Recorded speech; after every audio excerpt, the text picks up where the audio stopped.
Assalamualaikum warahmatullahi wabarakatuh. Selamat pagi. Untuk hari ini kita akan bahas mengenai tata letak pabrik. Kemarin itu terakhir itu pertemuan 5 terkait dengan teori rubble bowl ya, perhitungan bagaimana melakukan memprediksi dari total jumlah produksi. Namun kali ini akan lebih ke sama semacam rencana perhitungan juga, cuman dari persepsi yang lain. Kita coba.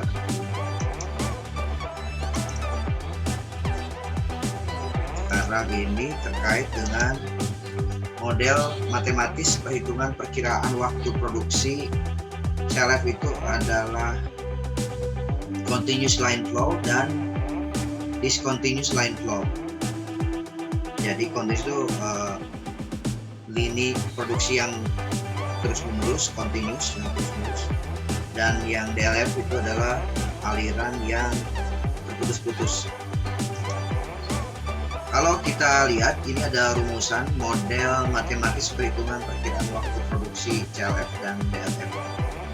Kalau kita lihat bahwa misalkan ini ada satu waktu yang dibutuhkan, ya, T adalah waktu yang dibutuhkan menyelesaikan order, dan ST-nya itu adalah waktu setup. Jadi di dalam sebuah proses produksi ada waktu setup pertama. Kalau misalnya ordernya berubah-ubah, kecuali kalau memang perusahaannya dari tahun ke tahun produknya sama. Tapi ini ada orderan baru, kita harus ada setup. Setup waktu itu dibutuhkan waktu berapa menit, berapa jam dalam satu hari, atau dalam pertama awal saja. Jadi T waktu setup mesin, kemudian ada istilah lain, ada waktu pembelajaran namanya LC, itu waktu pembelajaran. Jadi pada saat mulai bekerja orang nggak mungkin langsung lancar, tapi belajar dulu, proses belajar. Lama-lama dia akan lancar terus menggunakan mesin alat yang sudah di setup tadi. Dan kemudian ditambah dengan N-nya itu adalah waktu normal. Nah, waktu normal itu adalah gabungan pengurangan dari waktu yang disediakan dikurangi waktu setup ditambah LC atau waktu pembelajaran ditambah DY itu adalah delay. Ya, delay kita waktu delay itu misalnya lagi istirahat, berhenti, mulai lagi, terus ganti naik lagi. Nah, itu adalah waktu delay, itu waktu istirahat, waktu tidak dia bekerja gitu. Atau besok pagi istirahat, mulai pagi mulai lagi langsung gitu ya. Itu delay. Dibagi itu dari waktu normal. Waktu normal tuh ini berarti yang normal ya. Tetapi dalam segi waktu normal itu ada namanya reject, ya, atau ini ER, estimasi jumlah produk gagal produksi. Kalau EP estimasi produksinya, estimasi. Jadi estimasi waktu produksi sama dengan PN itu adalah jumlah produksi normal, jadi produksi normal ditambah PLC ini berarti estimasi jumlah produksi proses belajar ditambah dikurangi dari ERJ, ERI, R itu adalah estimasi jumlah produksi gagal. Ya, kemudian itu adalah rumusnya EP sama dengan PN tambah PLC kurangi IR.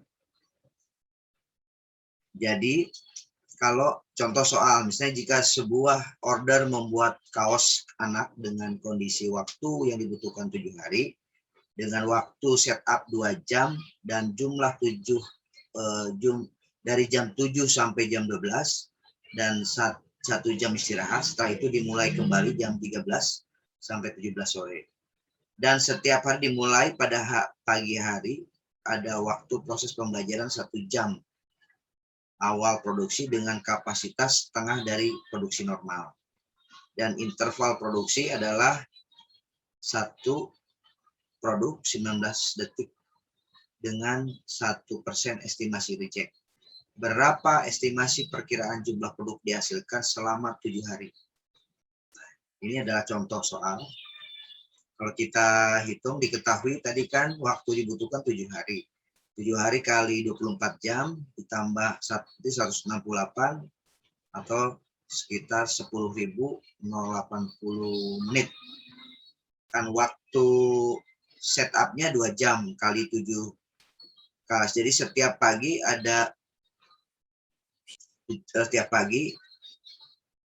waktu setup dilakukan 7 hari ya. Jadi 2 jam kali 7 sama 14 jam.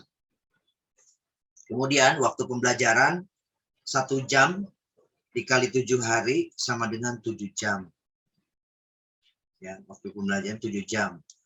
Waktu delay sama dengan 1 jam ditambah 14 jam. Kalau 1 jam kan istirahat. Ditambah 14 jam berarti untuk besok ketemu harinya ya. Berarti 6 hari sama dengan 90 jam. Interval 19 detik, rejectnya 1%. Jadi pertanyaannya adalah berapa jumlah produksi yang dihasilkan, berarti EP kan. Nah, dari EP ini rumusnya seperti ini, tinggal cari PN-nya. PN-nya dari mana aja? T kurang ST tambah LC tambah DY sama dibagi I, itu intervalnya 19. Jadi setiap antara produk dengan produk yang lain, setiap keluar produk itu cuma 19 detik. Jadi dari tadi kita akan menghitung ini. Kemudian PLC apa?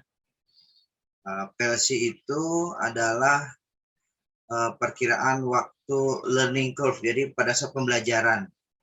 Jadi learning curve-nya berapa? 1 jam dikali N. N-nya itu adalah setengah dari waktu produksi normal. Ini kan produksi normal nih, PN. Nah, kemudian IR-nya adalah reject ya.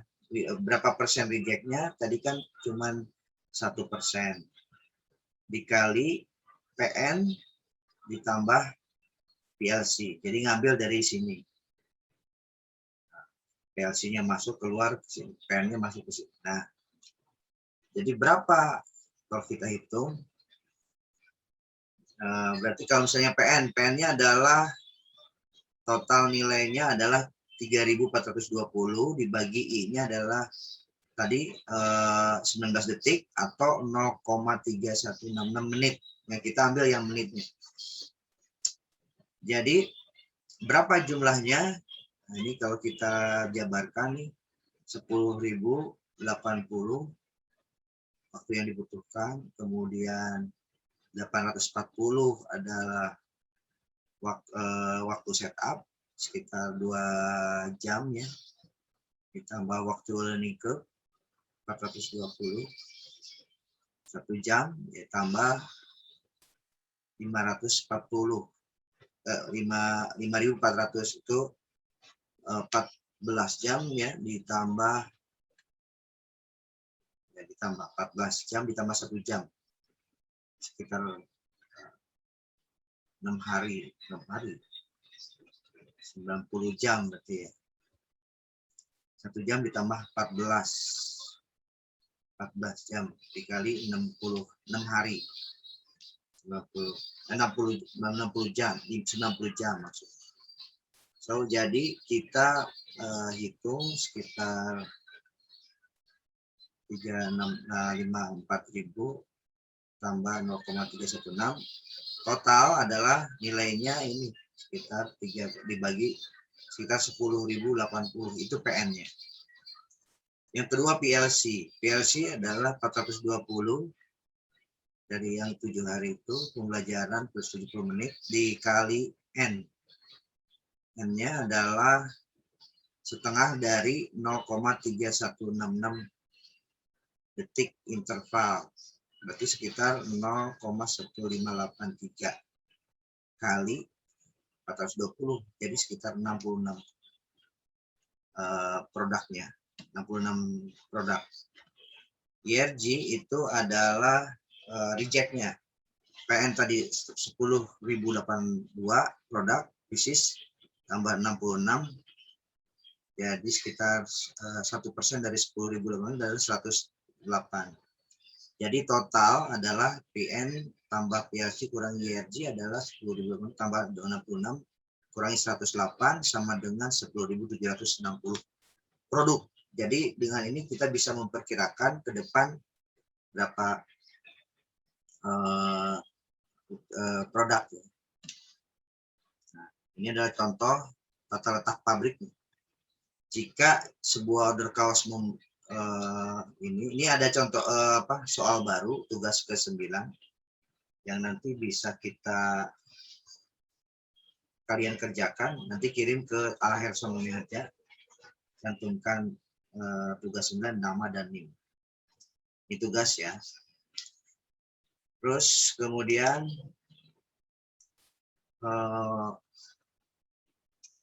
ini link yang tadi udah bisa kan di copy? Ada yang nanya lagi. Link absennya baru datang. Nah, kemudian itu adalah bagaimana rumusan memprediksi total produk. Sekarang kita sudah beranjak ke mulai menghitung kebutuhan bahan baku. Oke, pertanyaan dulu. Ada pertanyaan nggak yang kasus ini, yang tata cara penghitungan ini?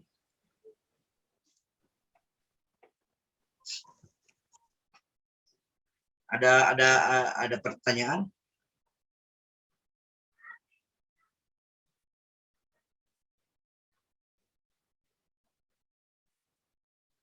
Ada pertanyaan? Ini total hitungan nih soalnya.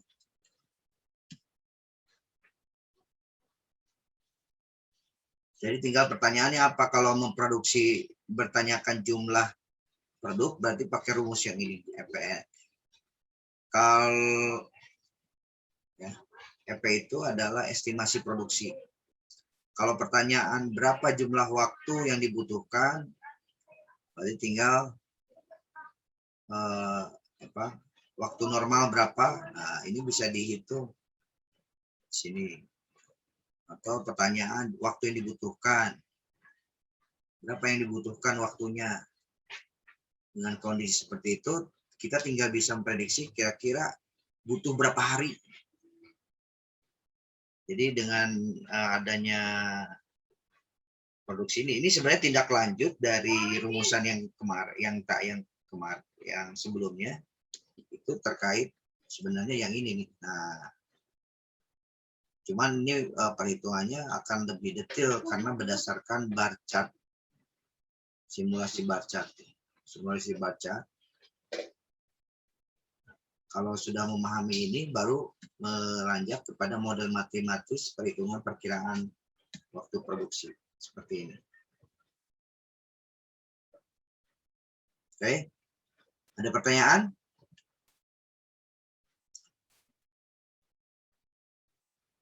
Kalau tidak ada, lanjut ya. Berarti langsung ke menghitung kebutuhan bahan baku. Kalau kita menghitung bahan baku, tentunya kan misalnya satu mesin itu memproduksi sekian, tetapi pasti ada rejectnya sekian persen. Nah, pertanyaannya, kalau kita butuhnya 20.000 misalnya, tetapi berapa jumlah inputnya gitu kan? Jadi sebenarnya tadi output, ini rumusnya, output produk yang dihasilkan pada tahap J misalnya ya, adalah input dikurangi presentasi dari reject dikali input dari tahapan tersebut. Atau rumusnya jadi input J kurung 1 kurang presentasi berapa. Nah, pertanyaannya kalau yang ditanyakan adalah input, berapa inputnya kalau maunya outputnya sekian. Jadi rumusnya O per kurung 1 kurang P1 sama dengan input. Contoh misalnya. Nah, ini dia. Produk mengikuti 3 proses pengerjaan, yaitu proses 1, 2, dan 3.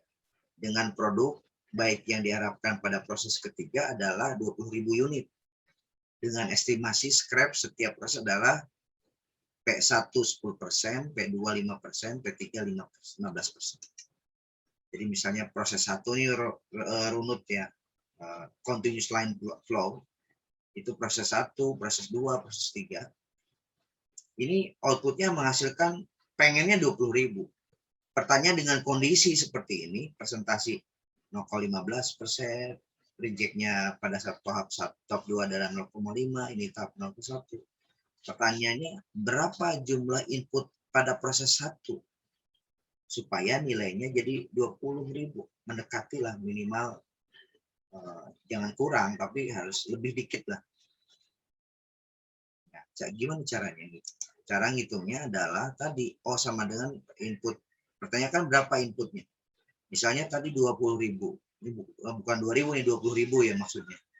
20.000 dibagi 1 kurang 0,15 sama dengan berapa? 20.000 dikurang ini ya sama dengan ini tadi kan input.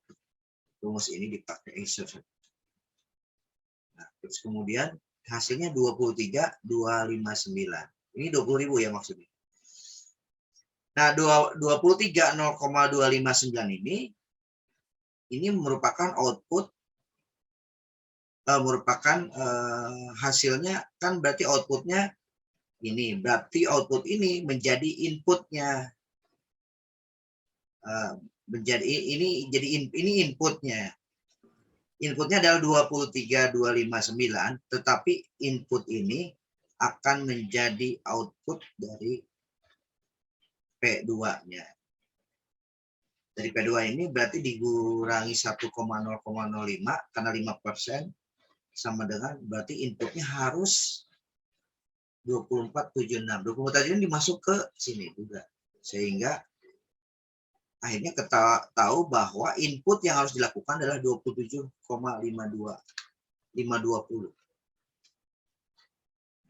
Pertanyaan sekarang berikutnya adalah jika C menyatakan biaya proses setiap unit adalah C1 5.000, C2-nya adalah 8.000, C3-nya 10.000. Jadi produk yang baik yang bisa dihitung adalah tadi jumlah inputnya berapa? Ini kali 5.000, ini kali 8.000, ini kali 10.000. Jadi, nah setelah digabung biaya total biaya pengerjaannya dibagi 20.000. Kenapa 20.000? Yang dipakai, yang digunakan cuma 20.000 soalnya. Totalnya jadi 28.500. Ya, dikali ini rata-ratanya, rata biaya. Karena 2 kali 20.000 kan. Nilai rata-rata per produk adalah 28.550. Nah, jadi kalau tadi itu 28.500, kemudian jika presentasi non defect-nya adalah tadi 01 kurang 01 kurangi 1 0,05 sama dengan 0,7 2675. Nah, biaya produk tersebut tadi 5.000 tambah 28 tambah 10.000 dibagi 0,7. Jadi rata-rata per produk presentasinya itu sekitar 31.650. Oke, ada pertanyaan sebelum kita lanjut ke proses berikutnya? Atau ini sistem non series. Kita bahas dulu ini. Ada pertanyaan?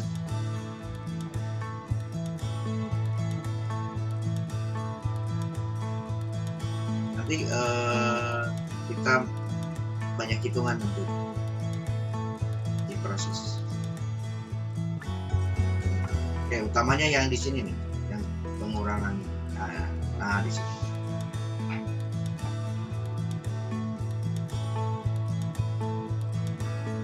Ada pertanyaan?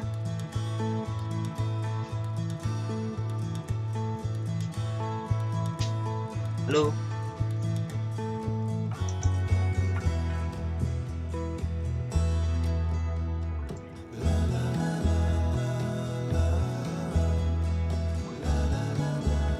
Tidak ada? Mungkin tidak ada, Pak. Tidak ada. Ya udah, nanti mungkin briefing hari ini cukup begitu dulu. Sebagai saya spending time, nanti kalau pada saat ini sebenarnya materinya udah sedikit lagi. Jadi nanti pada saat akhir semester pas gitu pertemuan. Jadi untuk sementara hari ini kita selesaikan materinya sampai tadi ya.